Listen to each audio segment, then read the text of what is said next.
A violência entre o Paquistão e o Afeganistão se intensificou na semana passada, após explosões na cidade afegã de Cabul, que foram atribuídas a militares paquistaneses. Os detalhes você acompanha com Amanda Nascimento. Após confrontos transfronteiriços que deixaram dezenas de soldados e civis mortos, um cessar-fogo ao longo da fronteira entre Afeganistão e Paquistão foi decretado. Em Spinbondak, um dos pontos centrais dos recentes combates no lado afegão, lojas reabriram e moradores voltaram para as casas que haviam abandonado durante os ataques. O cessar-fogo de 48 horas foi estabelecido com o objetivo de encontrar uma solução positiva por meio de diálogo construtivo, segundo Islamabad. O Paquistão enfrenta uma nova onda de ataques contra suas forças de segurança na fronteira oeste com o Afeganistão, liderada pelo Talibã paquistanês e seus aliados.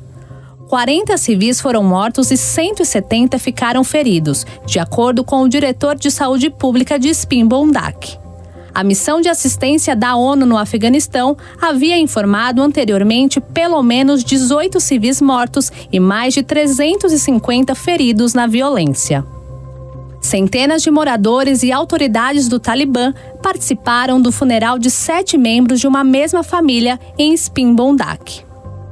Islamabad acusa Cabul de oferecer refúgio a militantes que planejam ataques a partir do território afegão.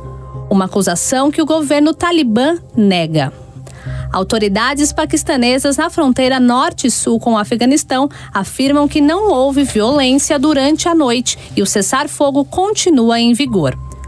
Um alto funcionário de segurança em Peshawar disse: tropas paramilitares adicionais foram deslocadas para conter possíveis atividades militantes que possam colocar em risco o cessar-fogo. Pouco antes do anúncio da trégua, explosões foram registradas na capital Cabul e na província de Kandahar, onde vive o líder supremo do Talibã afegão. O chefe de direitos humanos da ONU, Volker Turk, saudou o cessar-fogo e fez um apelo para que ambas as partes evitem qualquer novo dano aos civis e se comprometam com uma trégua duradoura. As primeiras explosões que atingiram o Afeganistão na semana passada e que os talibãs atribuíram ao Islamabad ocorreram enquanto o principal diplomata afegão fazia uma visita inédita à Índia, vizinha oriental e rival do Paquistão. As autoridades talibãs responderam com uma ofensiva na fronteira, levando o Islamabad a prometer uma reação contundente. Os confrontos, que começaram no sábado, deixaram dezenas de mortos, com novos episódios de violência na quarta-feira, que também resultaram em vítimas civis, segundo Cabul. O governo talibã atribuiu oficialmente as explosões na capital à detonação de um caminhão de combustível e de um gerador. No entanto, fontes de segurança do Paquistão afirmaram que o exército realizou ataques de precisão contra um grupo armado em Cabul e também atingiu bases no Talibã afegão em Kandahar. Houve blackouts noturnos e na manhã de quinta-feira em algumas áreas de Cabul devido aos danos nos cabos elétricos causados pelas explosões. Jornalistas registraram equipes municipais realizando reparos em ruas carbonizadas e edifícios com janelas estilhaçadas. Pelo menos 5 pessoas morreram e 35 ficaram feridas nas explosões em Cabul, informou uma ONG italiana que administra um hospital na cidade. As vítimas sofreram ferimentos por estilhaços, traumas e queimaduras, com 10 em estado crítico, segundo a organização. Na quinta-feira, o primeiro-ministro do Paquistão afirmou que a bola está no campo do Talibã afegão para a construção de um cessar-fogo permanente, um dia após o anúncio da trégua de 48 horas em meio aos confrontos letais. Se em 48 horas eles quiserem resolver as questões e atender às nossas demandas legítimas, então estamos prontos para isso, disse o primeiro-ministro ao seu gabinete, reiterando que os militantes do Talibã paquistanês devem ser eliminados e que o território afegão não deve ser usado para planejar ataques. E o país africano de Madagascar entrou em uma nova era de governo militar. Os detalhes agora com Bruna Milan. Uma unidade de elite do Exército tomou o poder após a destituição dramática do presidente Andry Rajoelina, acusado de abandonar suas funções.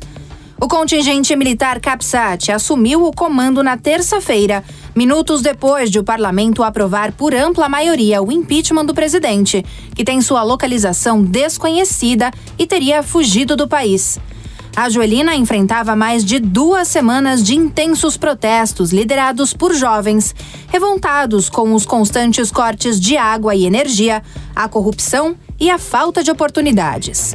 Apesar da gravidade da situação, a capital, Antananarivo, amanheceu tranquila, mas envolta em incertezas sobre o futuro político da nação insular. O coronel Mitchell Handrianirina, comandante do CAPSAT e novo líder de fato, prometeu uma transição curta de até 2 anos. Ele anunciou que organizará eleições no prazo de 18 a 24 meses e que buscará um primeiro-ministro de consenso para chefiar um novo governo. A transição será supervisionada por um comitê formado por oficiais do Exército e da Polícia. O Tribunal Constitucional já validou a autoridade de Handrianirina ao reconhecer a votação do impeachment no parlamento.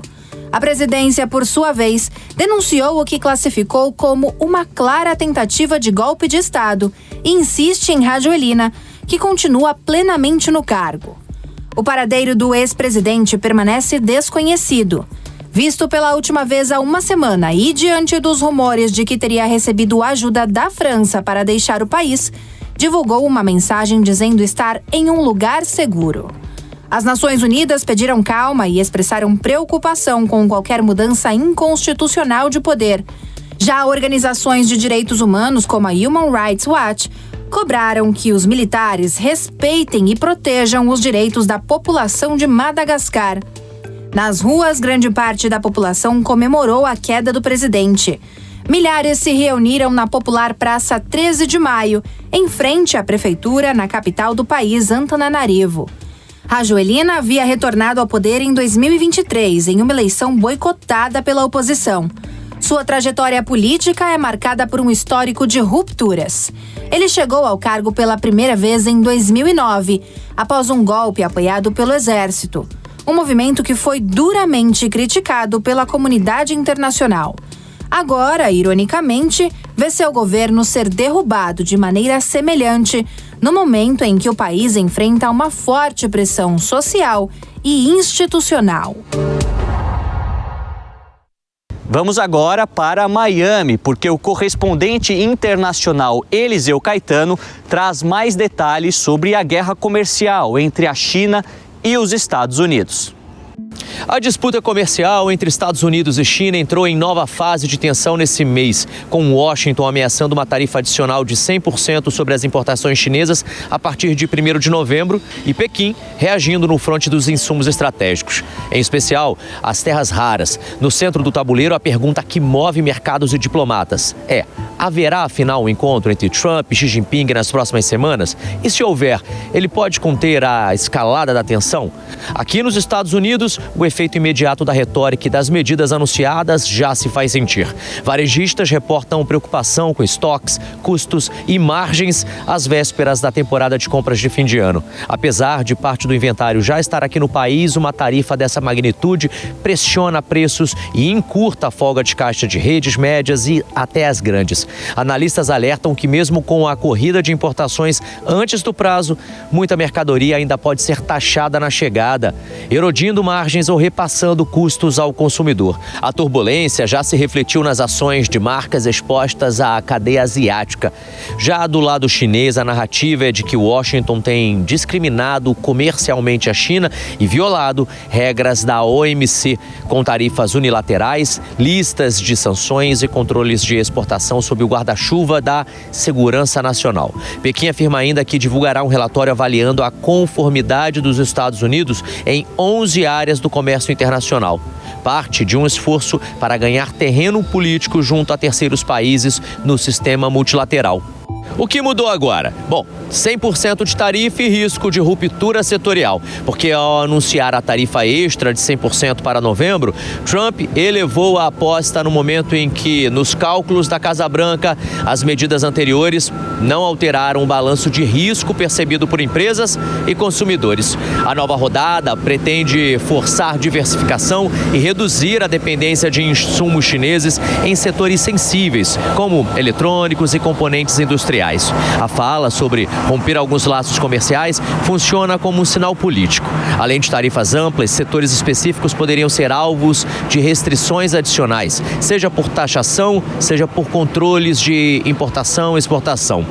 No curto prazo, quem paga a conta? Bom, estudos e depoimentos colhidos por agências apontam que as tarifas são majoritariamente absorvidas por empresas e consumidores americanos, com parte dos expositores estrangeiros reajustando preços. A expectativa é de novas altas de preços nos próximos meses, se a escalada se confirmar. Um quadro que pode reembaralhar as projeções de inflação e consumo ainda no fim de 2025. No flanco chinês, o instrumento de pressão mais visível é a regulação de exportações de terras raras e de produtos associados, cuja cadeia de refino, processamento, a China domina amplamente. As regras de licenciamento que entram em vigor em 8 de novembro foram defendidas por Pequim como medidas voltadas a usos civis e coerentes com normas internacionais. Mas aqui em Washington soam como alavanca estratégica no momento de nervosismo sobre cadeias críticas, eletrônica, defesa, veículos elétricos. A troca de acusações com críticas agudas do secretário do Tesouro americano Scott Bessent e réplica dura do lado chinês mostra que a disputa tecnológica está no cerne do confronto. Paralelamente, o ministro do Comércio da China, Wang Wentao, disse que medidas restritivas dos Estados Unidos prejudicam seriamente os interesses chineses e deterioram o clima para as negociações. Em encontros recentes com executivos globais, Wang tem buscado sinalizar a abertura a negócios, mas condicionando qualquer distensão à igualdade de termos na mesa com Washington.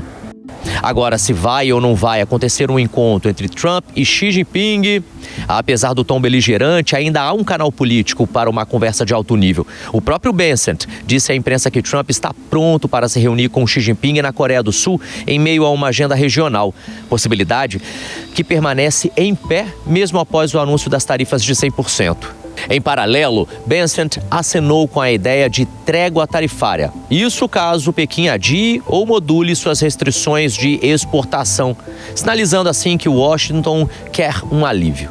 Se confirmar o encontro, o objetivo de despressurizar o ambiente e mudar cronogramas das medidas de cada lado pode ser uma realidade.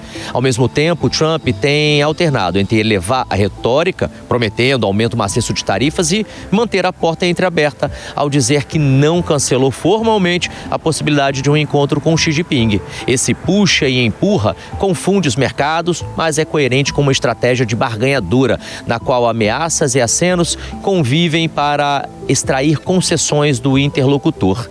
No curto prazo, a fotografia do comércio reflete a tensão. Exportações chinesas para os Estados Unidos recuaram em setembro, mesmo com um avanço do total exportado pela China ao mundo, o que atingiu máxima de 6 meses. Um indicativo de que o redirecionamento de fluxo e de resiliência parcial das vendas chinesas fora do mercado americano. Agora, para frente, os números dependerão de como as empresas, dos dois lados, redesenham cadeias e absorvem custos. E se haverá também uma trégua ou uma nova rodada de medidas. Para os consumidores americanos, a combinação de tarifas e custos logísticos tende a pressionar preços para a indústria e incerteza regulatória, além de adiar investimentos e forçar estoques mais altos, um seguro caro contra choques de política comercial. Para a China, a aposta é que com controles seletivos, como o de terras raras, maximizem ali o poder de barganha, ao mesmo tempo em que Pequim tenta manter os mercados externos e doméstico com alguma previsibilidade para investidores estrangeiros. Agora, obviamente, há cenários do curto e também de médio prazo, como, por exemplo, tarifas de 100% entram em vigor sem exceções por setor. Washington pode aplicar a alíquota cheia, mas abrir janelas de isenção caso a caso, um padrão já visto como, por exemplo, com o Brasil. Já o apetite de Pequim por compromissos tem um impacto difuso, mas forte, em bens de consumo, sensíveis e insumos intermediários. Adiamento também em pausa condicionada, porque se houver um avanço político, por exemplo, pode ter um adiamento também do comprometimento dos chineses. Já a Casa Branca pode postergar a tarifa para não golpear o varejo e o consumo em cheio no fim do ano. Um caminho que os assessores já aventaram ao falar em trégua, isso se a China mover peças. Caso os Estados Unidos avancem sem contrapartida, Pequim pode endurecer as licenças, ampliar a lista de itens sensíveis e usar barreiras não tarifárias. A retórica da OMC do discurso de discriminação, quebra de regras, só prepara o terreno, inclusive, para essa linha. E um encontro simbólico sem um acordo também é plausível, né? Sem resultados concretos, mas útil aí para conter a volatilidade de curtíssimo prazo e também estabelecer aí uma nova rodada de conversas técnicas. Um acordo ideal seria um mini deal, um truque, né, de tempo e previsibilidade. Os Estados Unidos dependem da implementação integral de tarifas em troca de ajustes nos controles chineses, compromissos de compra ou canal de verificação sobre temas sensíveis. Agora, o que a gente deve observar nas próximas semanas é o calendário regulatório. Datas-chave, como por exemplo, 1º de novembro, quando entram as tarifas dos Estados Unidos de 100%, e 8 de novembro, a retaliação da China. Gatilhos importantes para o mercado.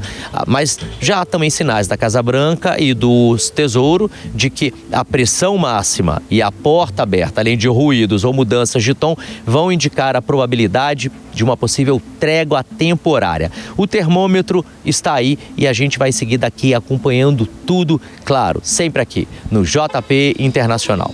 Eliseu Caetano, dos Estados Unidos, para a Jovem Pan. E o JP Internacional desta semana vai ficando por aqui. Mas a gente segue de olho em tudo o que acontece ao redor do mundo. Nosso próximo encontro é no sábado que vem e, claro, ao longo de toda a programação da Jovem Pan News. Muito obrigado pela sua companhia e até a próxima.